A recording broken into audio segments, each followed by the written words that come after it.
Hello, friends.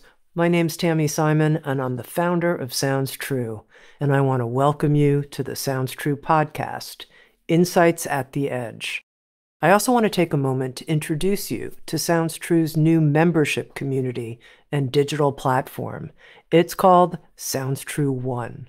Sounds True One features original, premium, transformational docuseries, community events, classes to start your day and relax in the evening, special weekly live shows, including a video version of Insights at the Edge with an after-show community question and answer session with featured guests.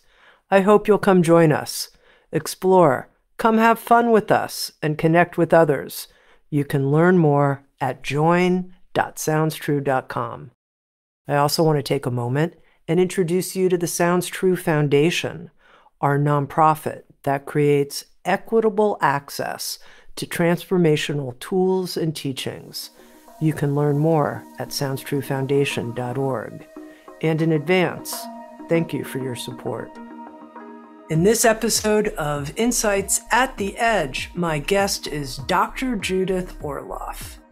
Dr. Judith Orloff is a New York Times bestselling author, psychiatrist, and a leading voice in the fields of medicine, psychiatry, empathy, and intuitive development.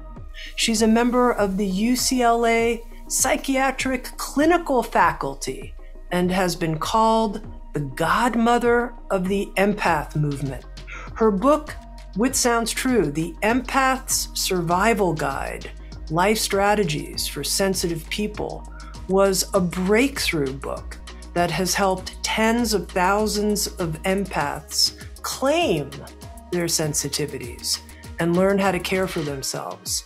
She's the author of Thriving as an Empath, the creator of the Empaths Empowerment Deck, and Judith has written a new book. It's called The Genius of Empathy: Practical Skills to Heal Your Sensitive Self, Your Relationships, and the World, with a foreword by His Holiness the Dalai Lama. This is what we'll be talking about, the genius of empathy. Judith, welcome. Thank you. Good to be here. Hi, everyone.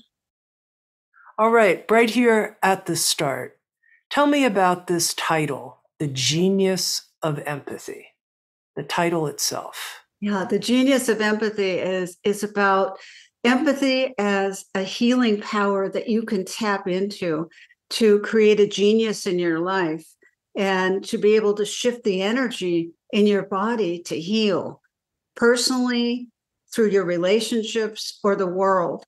Usually empathy is spoken about more as an abstract concept or something that you show once, but I'm talking about it as a practice that you have every day to increase your open-heartedness and your healing abilities in your own body and with others. You know, it's interesting that you said to increase your open-heartedness, because as I was engaging with the genius of empathy, that's what I felt again and again. I felt this impact happening right at the level of the heart. And this may be kind of like a very obvious question, but what is the connection between the physical organism of the heart, the energetic heart center, and empathy? Well, empathy opens the heart.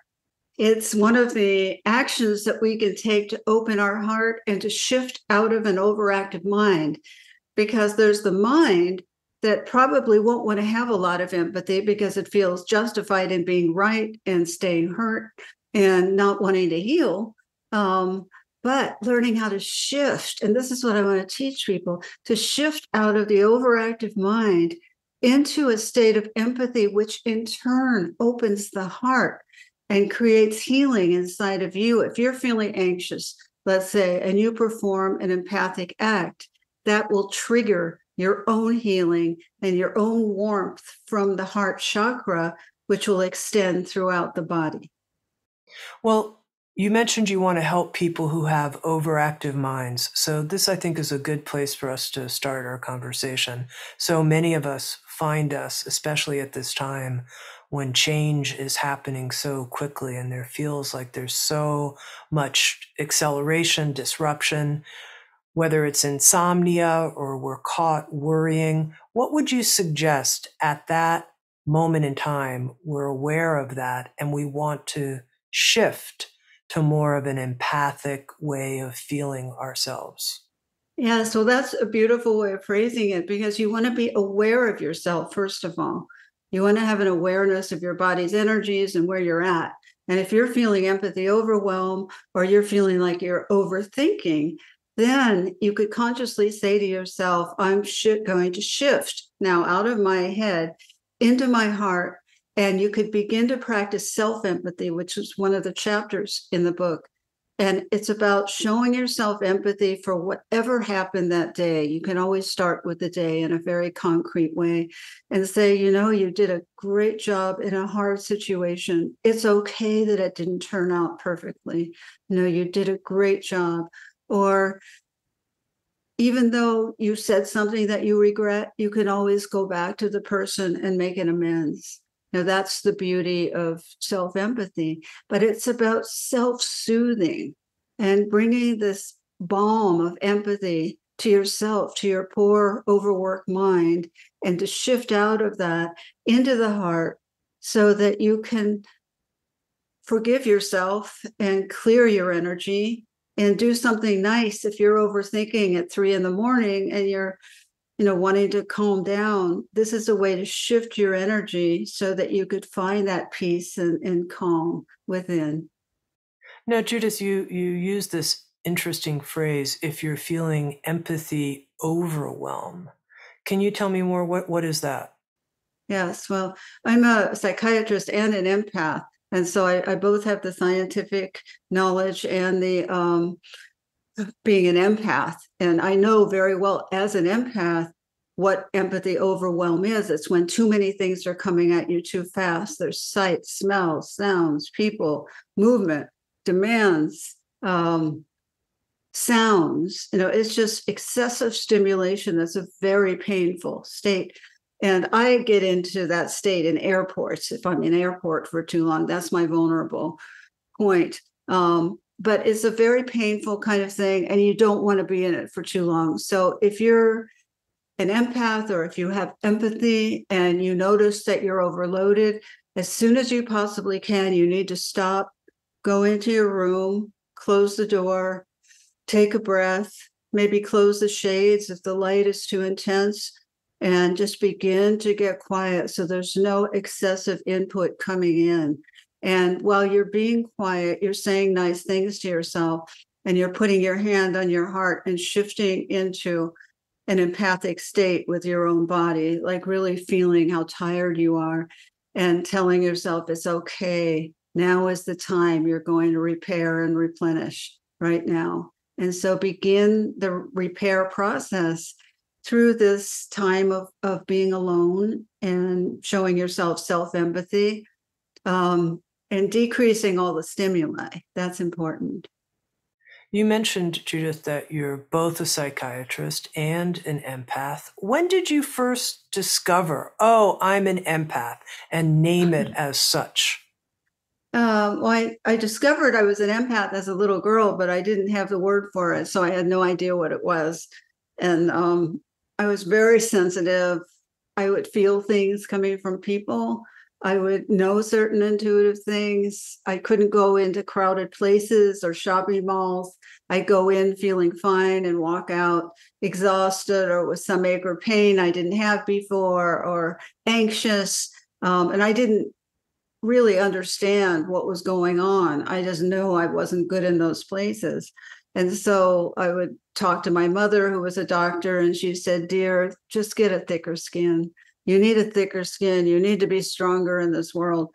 And so I was left with nothing, really. I was left alone. I was an only child, and I didn't know what to make of being an empath.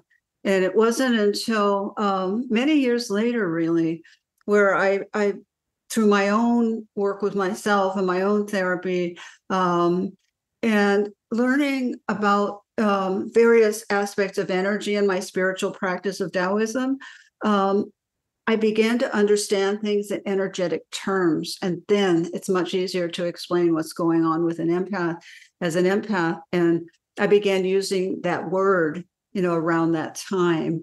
And also in Star Trek, they used it in one episode. I remember this beautiful Deanna Troi, the character. I loved her.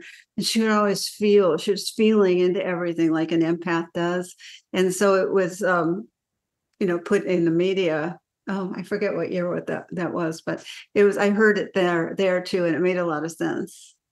What enabled you to start relating to your sensitivity, not as some kind of fault, like, oh, you should get a thicker skin, but something that you felt you could claim and that had genius in it? Yeah. Well, I spent a lot of years running from my sensitivities. So I got involved with, in my adolescence, drugs and everything to shut it off. I wasn't, at all making peace with it. But because of, many of the mentors in my life who have taught me a lot of wisdom, and I really was learning that in order for me to be whole, it was not only okay, but a beautiful thing for me to incorporate my empathy and my intuition into my life. And then I had to do it to be whole, and I had to do it to be me. And so it was through that kind of loving support and empathy that, I came into my own and my own power, and I was ready for it, later on in life, which was, probably in my early 30s, late 20s, I began really working with it a little bit more and owning it. But I didn't own it for a long time because I was brought up in a way to believe that it was weird and it was strange, and you don't want to show people that. So, but now it's a whole different world, for me, because it's a beautiful thing that I want to encourage everyone to develop. If you're an empath, if you're listening to this and you want to develop your empathy, wherever you are on the empathy spectrum, either in the center where you're happy for other people's happiness or you're sad for other people's sadness, or up on the spectrum to an empath where you're an emotional sponge and you tend to absorb the energy of others or the stress of others, but you need to learn techniques on how to center yourself so you don't experience empathy fatigue. That's the skill. One thing is to feel empathy. The other is to work with it in a healthy, boundaried way. And then, I began owning it. And certainly with my books, seeing the response of all the people who have been in the closet about this and similar paths to my own. I mean, we're amazingly similar. And how it feels to come into your empath power when you've been so ashamed of it all your life. It's a wonderful, wonderful thing. So I see all the good that comes from it and the liberation that comes from it. And you don't have to be an empath. This book is for empaths, and it's for everyone. There are different kinds of empathy. You might have, or your spouse or your friend might have, cognitive empathy.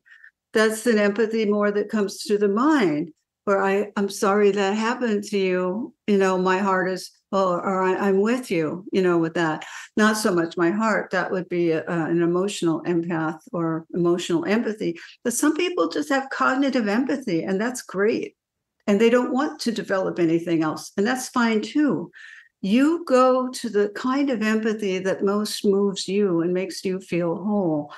Empathy is a very alive force inside your body once you begin to activate it, and you begin to know it as an energy that you work with in a healing sense. Now, there's a lot to go into here, Judith. So I want to begin with these 4 styles of empathy that you introduce in The Genius of Empathy. You briefly just mentioned the cognitive style, the person who thinks empathically. Yeah. Describe that person to me, and let's go through all 4 styles, and maybe tell me like the gifts and the challenges, if you will, of each style, if that's okay. Yes, the cognitive empath. I love cognitive empathy. In fact, I use the four types are cognitive empathy, emotional empathy, intuitive empathy, and spiritual empathy. They're just places from which we come naturally when we view other people, or you can have more than one. And I love cognitive empathy. It's a little bit easier than the other ones. It really is, because it doesn't demand as much of you in terms of being boundaried and taking actions for self-care. Cognitive empathy is where you can be with someone with your mind, and then it stays in your mind. But many analytic people have cognitive empathy. There are a lot of engineers, attorneys. I don't mean to stereotype, but people who are brilliant in their minds.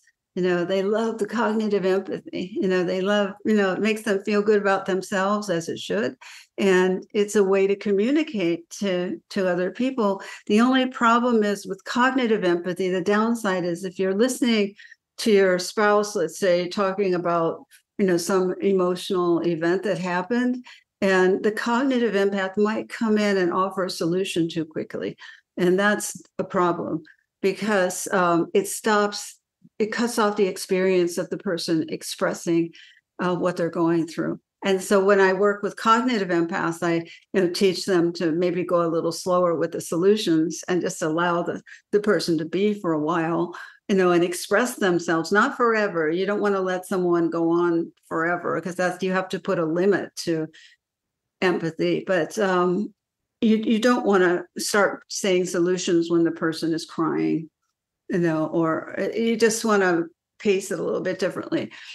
So, and the cognitive empath is grounded, consistent, intelligent, very mental, loves intellectual discourse. So there's so many good things about them, but they're not exactly emotionally as intelligent as maybe some of the other types, because it's not really an interest of theirs.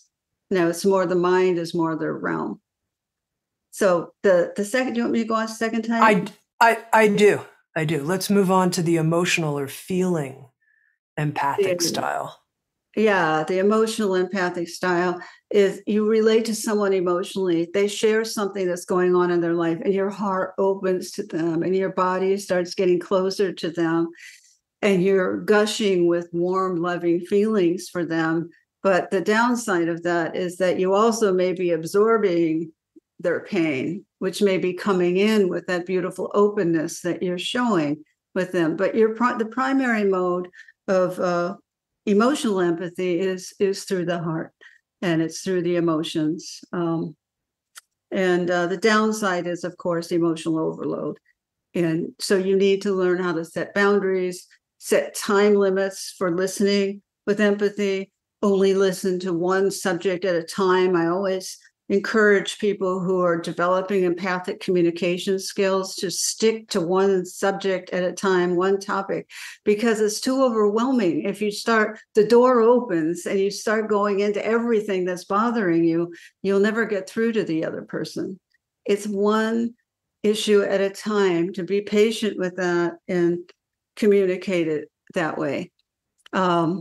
And the next kind of empathy is intuitive empathy, where you intuitively relate to people. You sense your gut feeling. You sense an aha or a knowing, or you get information about people, clairvoyant information, or any kind of intuitive information that gives you more of an insight into the person. That just may be who you are. But the downside of that is that you can go on intuitive overload, where many of my patients have just said, I've opened up, but now there's too much information coming in too fast. And so you want to be able to have an inner dialogue with yourself and say, please slow it down. This is a bit too fast for me. And you can do that. You could have an inner dialogue, or depending on your spiritual views, you could connect with, the creator to talk to, because I from my vantage point, there is a creator and the one, the Tao, the one path in Taoism. So it's something I connect to regularly. And And it's then the fourth style, Judith, the spiritual. fourth style is the spiritual empathy, which is seeing the best in people, connecting with um, their connection to the heart and what's beautiful, and giving and service. And a lot of clergy are spiritual empaths. And it's just more of a spiritually oriented lens through which you see the world.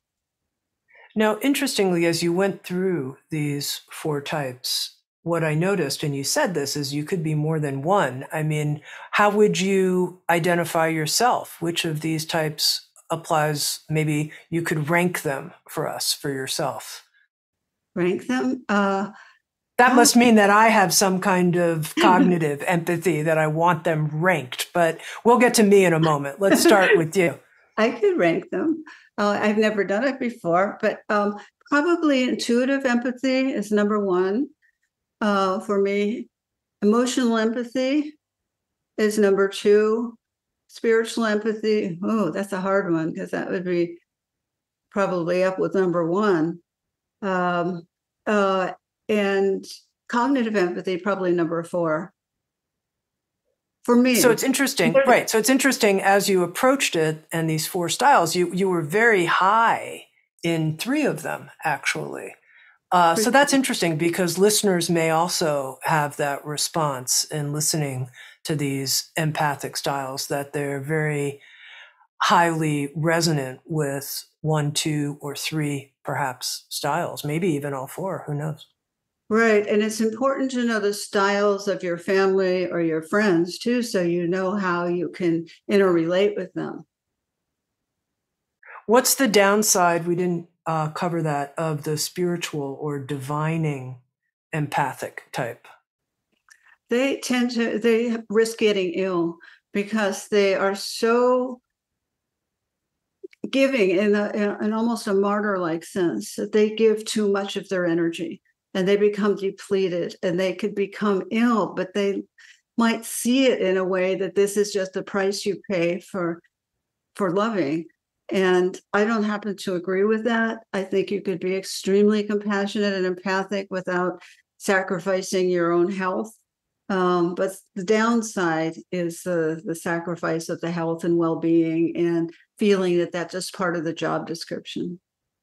So in listening to you talk about, in general, the downsides of many different aspects of empathy, it seems like this, whether it's overwhelm or overgiving or overextending to the point of being a martyr, and you're saying, oh, you're allowed to have boundaries. In fact, you need to have boundaries. You need to take care of yourself.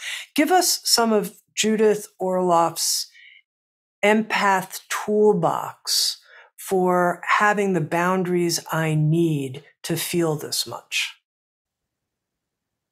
Yes, being able to say no is very important. And to be able to say no, it's how you if you say it with empathy. I could say an empathic no, oh, I wish I could do this, but I really can't because I'm just too tired and I need to go to bed. I could say it like that. Or I can't do that. You're asking way too much of me. Don't you know how tired I am? So there, do you feel the different tones of voice and where I would be coming from? So if you want to express a boundary, if you can do it from your heart at the same time as saying no, that's very important. But you have to learn how to say no. You have to learn how to set limits, and you have to kind of grow up in the sense that I know many empaths are afraid of disappointing people. They always want to please people, and they're afraid and can't tolerate if somebody is disappointed. And this is just part of being an adult. You are going to disappoint people. You are. It's just part of the package of saying no. Someone might want you to do something really badly, but you're unable to do it.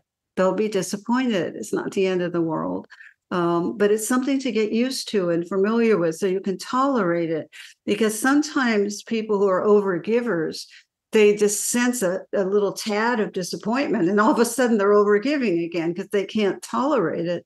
So it's just something to remember, and it's okay. You're going to disappoint people. We're, grown-up adults here, and you want to be able to accept that you need to set the boundaries.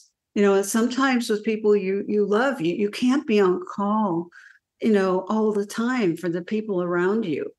No, you'll never survive in terms of empathy. You'll be so tired all the time.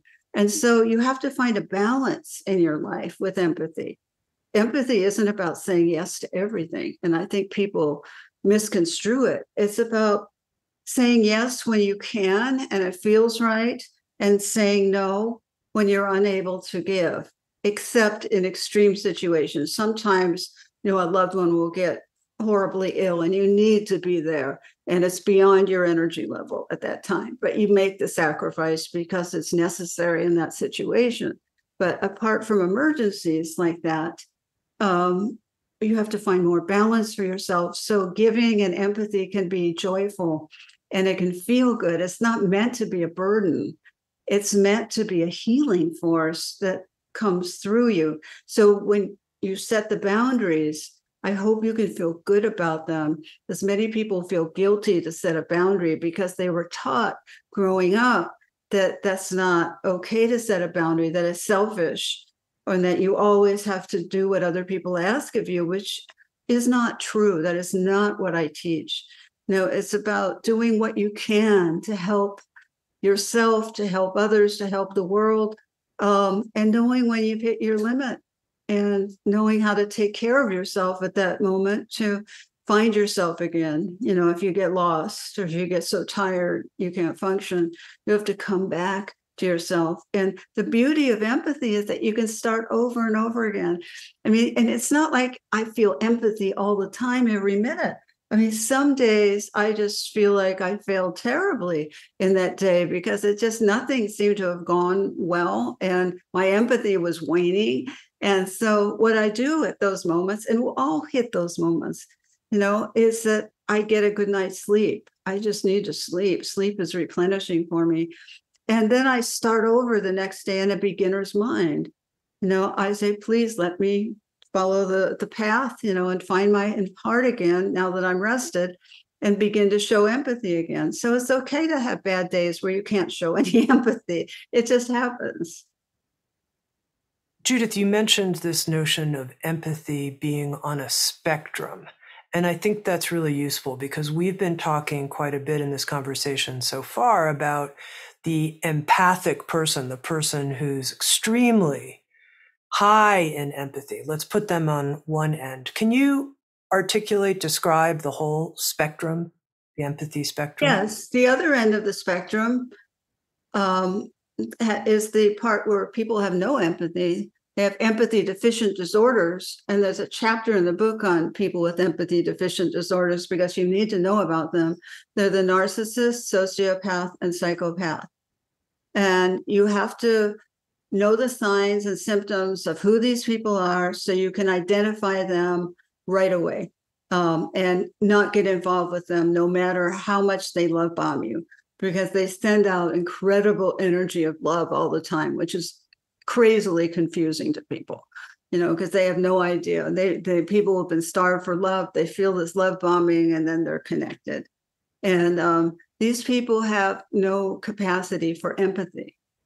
And I want you to know that. And I know some of you are listening have experienced that. And you've had your experience with the narcissist or the sociopath. The sociopath is somebody who, basically doesn't obey the laws and is always scheming and trying to get you involved with schemes and stealing people's money and not caring and having no conscience because they have no empathy. Or the narcissist who seduces you into a relationship, and then the minute you're hooked in, then they become cold, withholding, and punishing, and start gaslighting you and make you think you're crazy. And if you have empathy, you just want to try and understand them. But what happens is that you start blaming yourself and you start thinking, it's my fault. I'm lacking something. And so your self-esteem goes down. So these are very toxic people to get involved with, who are full-fledged. They're people with, let's say, narcissistic traits. That's different than being a full-fledged narcissist. as you could work more with that. There's more of an openness with people who have those traits. They could go to therapy and they don't blame you as all their problems. The other kind of narcissist blames you. If you go into therapy, it's useless because most of the time, because they'll blame you. They'll go in, oh no, they're the problem, not me. I'm fine. And so you can't do anything with that really in therapy. You can't go anywhere with it. So you want to be aware as empathic people not to get involved with these people. And if you are involved with them, to have a strategy in terms of how to deal with them. But sometimes, like if you have a narcissistic boss, it's very hard. That's one of the hardest situations because you can't really assert yourself because you're not in an equal position with them. But what you can do is lower your expectations and not go to them for any kind of emotional nurturing and frame things in terms of ways that it will serve them. Then they might do something you want, but who wants to live that way? So I always suggest, if you can, find another job, because there's no working with the person. It's not going to change. It's just going to get worse. So those are people to be aware of when you're developing your empathy, because you want to move towards people who are going to support your empathy, who are trustworthy, who aren't going to say, oh, you're so sensitive, why don't you try to get stronger? Or you're crazy, why don't you change the way you're thinking, or you're stupid, and empathic people might say, oh, they didn't mean to say that. They were just under a stressful day. And no, they did mean to say it. So I really would like everyone to be aware of these types at the bottom of the spectrum. Then in the middle of the spectrum, that's everyday empathy that humans have, not necessarily empaths, but humans. And it's a beautiful form of empathy. Oh, I'm so sorry that, you hurt yourself on that, or people who are just good people and they want to, give you a little love if something happened, or if somebody's happy, you can feel happy along with them. My happiness is your happiness. There's no greater happiness in the world to get to that place. It's a beautiful place to get to. And you want to be able to share that. And then higher up on the spectrum, as we discussed, are the highly sensitive people and the empaths.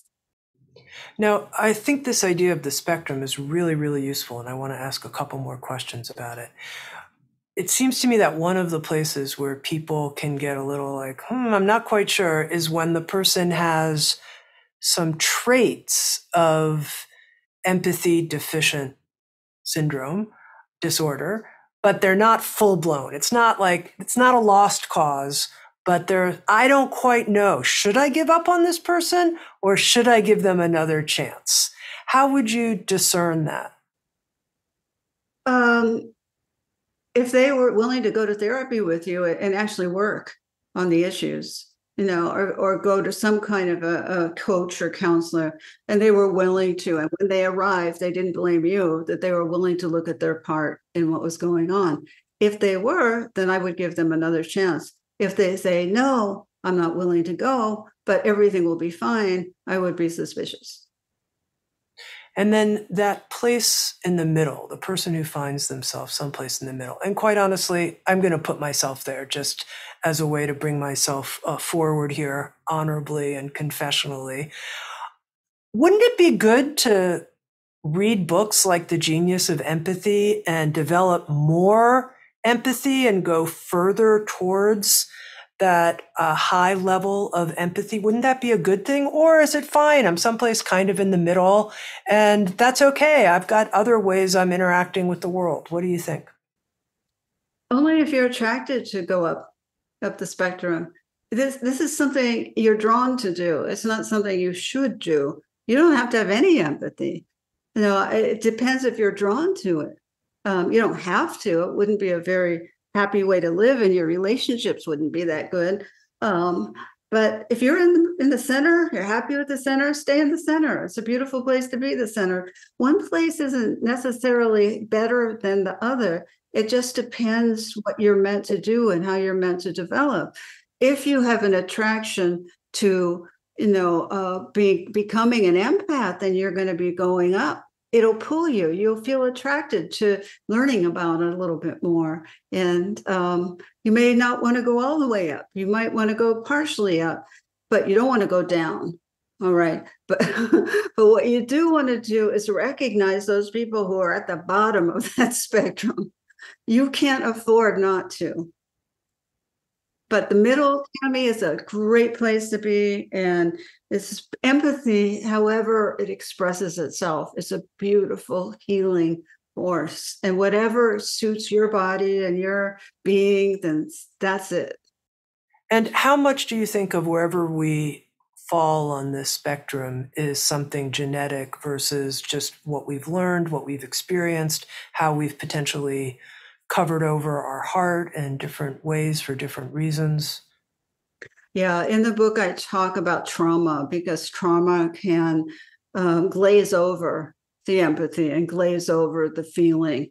And so you want to be able to look at past traumas, whatever they may be, in order to try and heal, through trauma-informed techniques, how to open up again. It's about reopening after the trauma, and it's a very tender process. And part of that reopening can mean reconnecting to your empathy. But it's a sensitive, beautiful process that if you want to open it up again, then you can. You definitely can. Do you think that there's any genetic root for people who are on the empathy deficiency majorly side of the spectrum? Is there a genetic cause of that? Because then I feel more empathy for them, just to say. Yeah, there's some research that shows that it may be genetically passed on in generations. And so that's a possibility. It's not only temperament and it's not only environment. And so hereditary is thought to be one of the main factors involved, heredity. And so there could be a genetic component to this, definitely. And so that allows you to have more empathy with them. Yes, it does for people who are on the far end of the deficiency part of the spectrum. It does. Yes. Interesting. Yeah, that's true. However, it doesn't change in a practical way in your life. For those of you who do want to develop empathy, your involvement with these people. It's just really dangerous. And I just want to warn you because they're very seductive people and they're not good for you if you want to develop empathy. If you want to keep the relationship superficial and fun, they could be a lot of fun. You can go out with a narcissist and, have a grand old time, but they're not going to connect to your heart. I want to share with you, Judith, the two big transformations, if you will, that happened for me in reading The Genius of Empathy. And they're both profound. And I want to bring them forward as gifts to our listeners and those gifts who maybe, those listeners who maybe find themselves someplace in that middle part of the spectrum. One has to do with how empathy can help us release long-standing resentments, stored resentments. And you teach about this quite a bit. Can you talk about that and how this healing force of empathy can really shift grievances we've been carrying? Yes, that it's almost counterintuitive that empathy can do that. But if you're carrying around a lot of resentments for a lot of years, you're going to be very heavy and weighed down, and you're going to be carrying so much stuff, you're not going to be able to be clear and free in the moment. But a way to begin to release a resentment is to attempt to have empathy for the person who did the harm.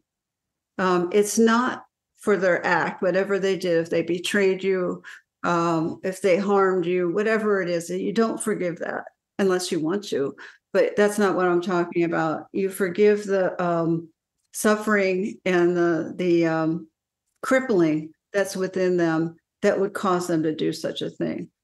And why would you want to have empathy for them? The reason is if you can stretch to that point out of your mind would say, this is ridiculous. You don't want to have empathy for them ever. But your heart, if you can stretch and to say, I have empathy for that poor soul who, can't at all find love and is so harmful. If you could find even a little bit, what happens is that person begins to drift off away from you so that you're not thinking about them. You release them energetically. And that is so important so that you're lighter and freer and happier. And it takes that stretch to find empathy for something about them that will allow them to drift back off far away from you. And you will experience that as a chill and as a lightening of your load. And that's what you want. But it is a stretch from the mind to the heart, and making that choice, even saying the words, if you don't even 100% believe them, but to say, I forgive you for being so wounded and so hurt that you did these things, and then you're going to feel something. I could talk about it, but it's an experiential kind of liberation. So you have to actually do it. And there's resistance in the mind to doing it. So, which is neither here nor there. There's so much resistance in the mind to doing so many things that you could just try it and then see what your experience is. I noticed in using the word empathy, like I have empathy for the pain you were in when this event happened, for the suffering you were going through, for everything in your life that brought you to that moment where you acted that way. When I went about it with that focus on empathy, it shifted it for me differently than other quote unquote forgiveness exercises I've done. Mm-hmm. In what way did it shift it? I just felt a lot of understanding for the person and sort of respect for their human struggle. Like, oh, they're this struggling human. And that's all they could do in that moment. And empathy was the doorway. So that's, I think, part of what you're pointing out. Now, I want to read a quote from The Genius of Empathy about letting go of resentments that I didn't fully understand, and have you explain it to us. And here's the quote. A tricky part of healing resentments is that you must be willing to release them. And resentments also must be willing to release you. Resentments have a life of their own. And you went on to compare them to a barnacle in some way. And I thought, what does that mean, that resentments also must be willing to release you, to release me? What does that mean? It's a two-way street here. There's you and there's a resentment. The resentment isn't some inner object. It's a very alive being that's connected to you, in the sense that it's an energy that has grown over the years. And so it has a certain resonance. And so in an odd way, it has to be ready to release you because it's liking being attached to you. The resentment likes it. But for you to let go of that, you could let go in your own self, and you could ask the resentment to please go on its way and let go of you. And I have never experienced a problem with that. They're willing to go. They only, want you if you're not if you're suffering. They're not too interested in people who are awake and compassionate and empathic. They want to go on to something else. That's just my experience of it. That's very interesting. So you're almost making analogous a resentment to like an energetic life form of some kind. That's very interesting. Yeah. Yeah. Yeah. They're powerful. They're worth working with. They really are. Everyone who's listening, you don't want to be too unconcerned about them. You want to keep balance in your body, and building up a bunch of resentments is going to create a lot of problems for you in terms of your energetic balance and your health and your emotional well-being. Could you maybe give me an example, Judith, whether it was someone you worked with or something from your own experience where you had this sense of, oh, the resentment is itself some kind of energetic being that needs to move on? Yeah, I mean, just from my early life, my very first boyfriend, who I was so in love with, he was my first experience, with love. And he essentially, after 2 years of professing love, of acting love, and, he dumped me for a cheerleader at school, and without any words, and never gave me any explanation, no closure, nothing. I had no idea what happened. I just was walking down the street and I saw them making out in a car. And as young girls tend to be very sensitive, and I was just stricken by this. And, I was resentful for many, many, many years, and hurt and resentful of him. And then at a certain point, maybe when I was 30, he contacted me and said, "Can we get together and talk?" As he never talked to me about this. And I said, "Sure." And we went to the Rose Cafe in Venice. And he says, it was the worst mistake in my life to, have broken up with you. And his life, he'd become a heroin addict and all these things happened to him.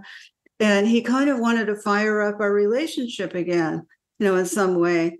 And speaking to him, which was never going to happen because I could never trust him. I would never trust anyone again who treated me in that way. But I had the resentment. But then suddenly when I heard his backstory, and I got a bigger picture, and I asked him, "Why did you break up with me? What happened?" And he said, "I just wanted to be popular, and you weren't popular." And teenagers, what? I have more, in retrospect, understanding of it now. I'm not. It might sound like a little example, but to me, it really shaped my life because it made me so afraid to get in relationships again. Because I felt so hurt, and I found empathy for him in that conversation, and any attachment I had to the hurt, because I was still attached to the hurt of it, it's kind of just drifted off. And I was so happy for that, like we had reached a closure. Right. The other point that I wanted to emphasize about this healing power of empathy in our lives that I'm learning from you has to do with applying what you call self-empathy. And of course, like many people, I've learned a lot over the years about self-compassion and even about self-acceptance. But I noticed the way you described self-empathy opened me up to something different. And I'm going to see if I can point to it, and then maybe you can expand upon it. So I think in the past, when I've practiced self-compassion, I've done things to send myself loving energy, or I've talked to myself in a loving tone of voice, and I've put my hand on my heart. So I've done all these actions, and I've said, many people in the world feel this way, and I've said things, to reassure myself. There's something when I just kind of was reading The Genius of Empathy and practicing self-empathy, it was, Tami, I get what you're going through. Makes sense. It's tough. I empathize with you. There was a directness and just being with it, and it just being it's okay. So I wonder if maybe you can say more about this notion of self-empathy and how perhaps it's a little different than ways we've learned self-compassion. Right. It's a subtle difference, but self-empathy is a tuning with the self. Compassion is showing compassion for the self. It's different. The attuning is to become one with. It's like a musical instrument. You become one with yourself, and when you're showing empathy, it resonates. And so it's a bit of a different posture than I'm going to show myself compassion. My hand will come here and it comes more from the outside as opposed to the attuning with the self. And, a lot of people are afraid of empathy and they criticize empathy. There have been books called, against empathy, because they said it's not as safe as compassion. Compassion, you don't get burnout, you don't get drained. And what they don't consider is that with empathy, you have to learn self-care tools, You have to learn how to set boundaries. You have to learn how not to merge with people when it's not appropriate and to take on their issues. It's not just like you have empathy and it's just hanging there. You have to learn to work with it. So it's a bit different than compassion. And whichever you are drawn to, again, some people are drawn to the deep attunement of empathy, and the self-empathy is so surprising, because it's hard. It's harder than one might think, because I can have empathy for you, but for myself, or what a lot of people find is harder with oneself. But when one has that, when you're alone with yourself and you're attuning to yourself and you're feeling that empathy, it's very deep and complete, and it has a different quality than the compassion, but they're both part of the picture. Can you tell me what you mean using this word attuning? What does that mean, empathically attuning to yourself? Becoming one with.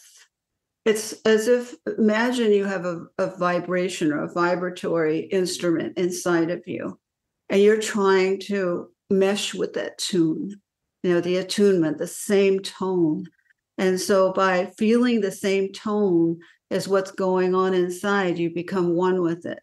So when I tune into people, for instance, I can feel the tone inside of them and resonate with it as part of my empathy. It's a way of kind of getting on their wavelength so I can feel their experience.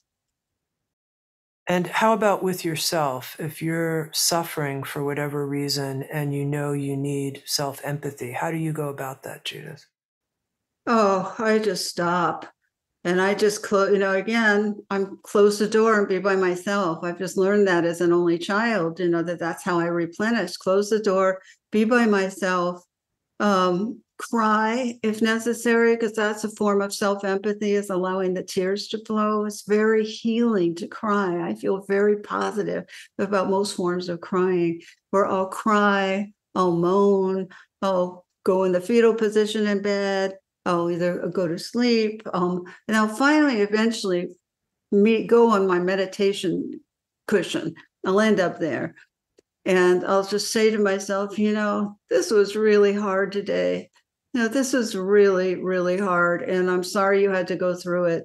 But, you'll find a way to work through it with this person or whatever. If you had a difficult encounter with somebody, it'll work out. It'll work out. And so it's attuning with the self. It's not just saying positive words. It's about making it all okay within, that you're okay and you'll work it out. This is life, and it's a way of maybe hugging the self. Maybe that's a little too simplistic, but it's about being there for you. One of the things I wanted to ask you about, Judith, is, you ready for this? Your vision for training contemporary psychiatrists, given the fact that here you are on the faculty at UCLA, what do you think needs to happen in terms of the evolution of the training of psychiatrists, informed by everything you now know about the healing power of empathy? Mm-hmm. Well, that's what I do. I supervise, a couple of residents each year, and I help them with their patients. And so I teach them how to incorporate empathy and intuition into their work directly with patients. So we have the patient as the example, and then they apply it, and then they come back to me. So it's a wonderful experience for both of us. And they're very grateful to have those skills to take into their practice when they graduate. But I think in terms of medical education, we need to have more speakers about empathy. I know in my medical training, I didn't get a lot. I hardly got any teaching and guidance about this. But to have more dialogue about it, people used to think, and they may still think in a way, that either you're in your mind or you're somewhere else. You can't have both intuition and your mind. You have to make a choice, and you really don't. I'm proof of it through, almost 30 years of practice.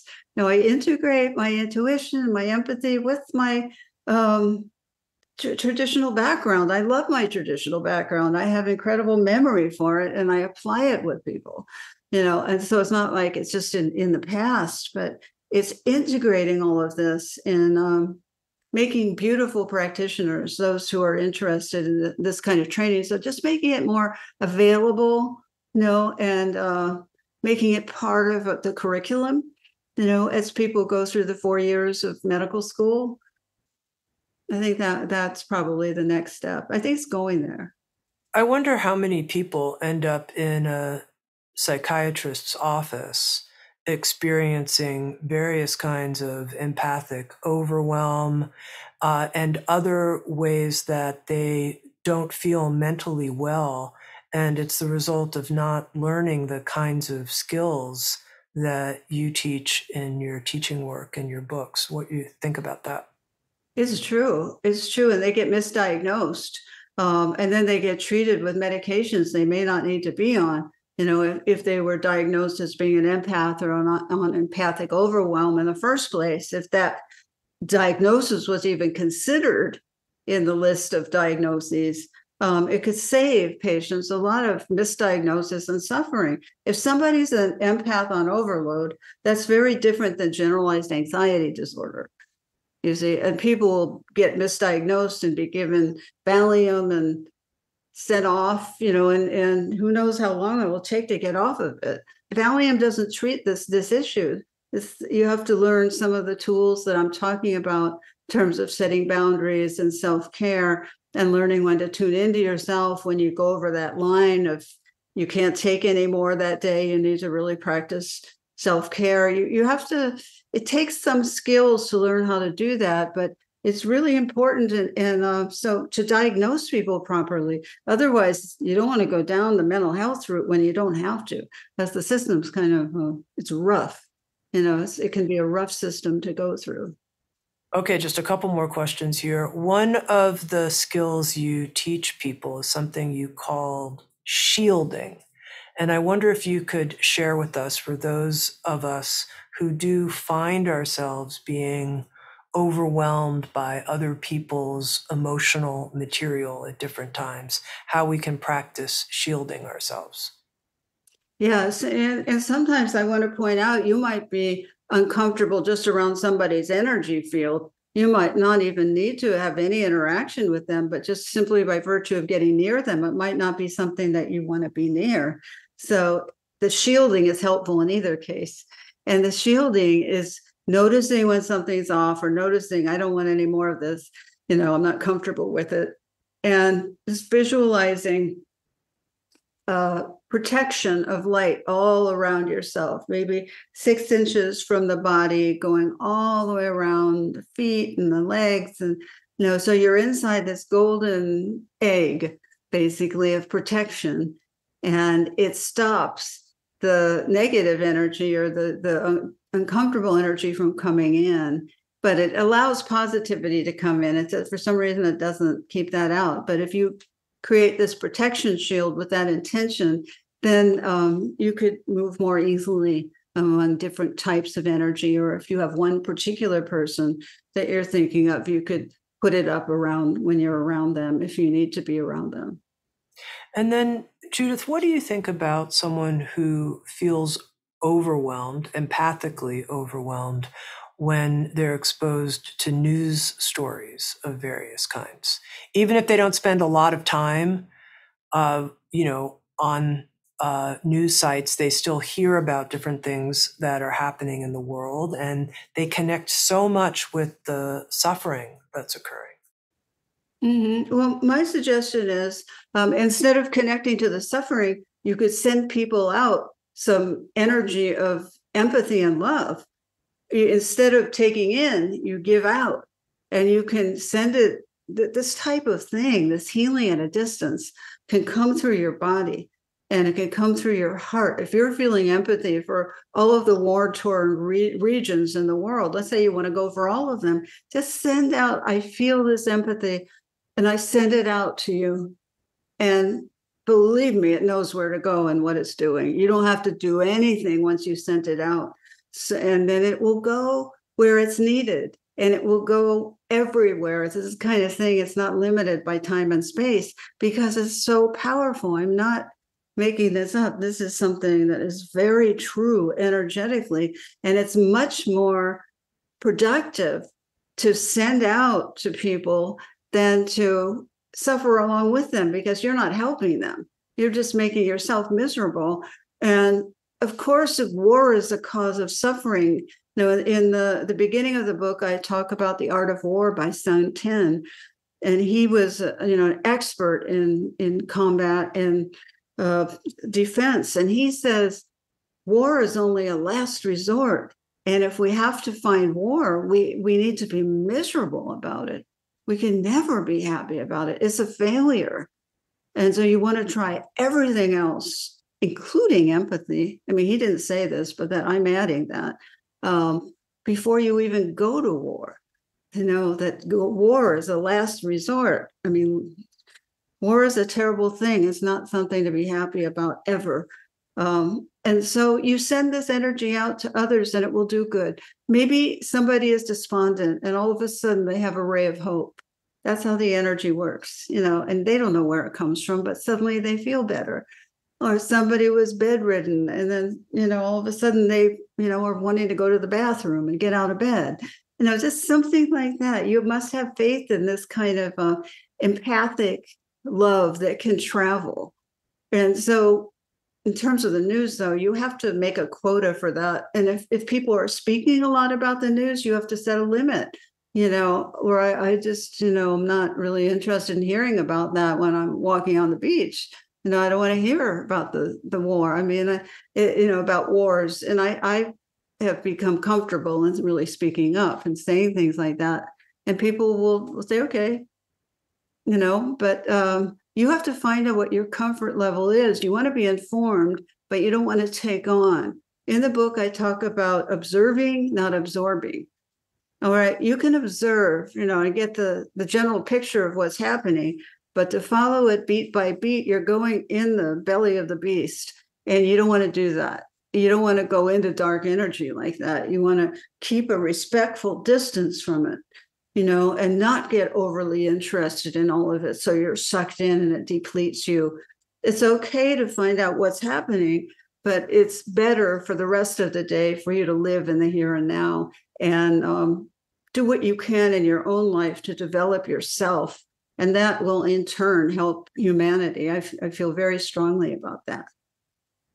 And then finally, Judith, I know that your goal for the genius of empathy, practical skills to heal your sensitive self, your relationships, and the world, is to help people appreciate and know empathy as a healing force. And you've talked about it here as a healing force that we can send out and we can offer to others. Tell me, with your MD hat in mind, how the more we're in a state of empathy and feeling it, how it affects our health, what it does for our own healing journey. Oh, yes. Well, we were talking beforehand about the Mother Teresa effect. And what this is that if you watch somebody do an empathic act, it will touch you. And if I were to draw your blood at that moment or during that time, your immunity would go up, your stress hormones would go down, and you would have all kinds of positive changes in your blood indices just by virtue of watching an empathic act. So if you take that and you really get what that is, you're not even being the empathic one, you're watching it. Just try to extrapolate in terms of if you did that, if you did the empathic act, and you felt that kind of rush, that's the healing energy of empathy. And you can, understand it in a way if you look at your animals. Look at the unconditional love from your animals when they crawl on your lap and they're looking at you. That's what you have to do to yourself. The way they look at you, you have to look at yourself that way. That's why there are incredible teachers. But that's the whole point of empathy, is to be like them. I've been speaking with Judith Orloff, author of the new book, The Genius of Empathy, Practical Skills to Heal Your Sensitive Self your relationships, and the world. Judith, thank you so much. You're welcome, Tami. It's great to be here with you. And if you'd like to watch Insights at the Edge on video and participate in the after-show Q&A session with our guests, come join us on Sounds True 1, a new membership community featuring award-winning original shows, live classes, community learning, guided meditations, and more with the leading wisdom teachers of our time. Use promo code PODCAST to get your first month free. You can learn more at join.soundstrue.com. Sounds True, waking up the world.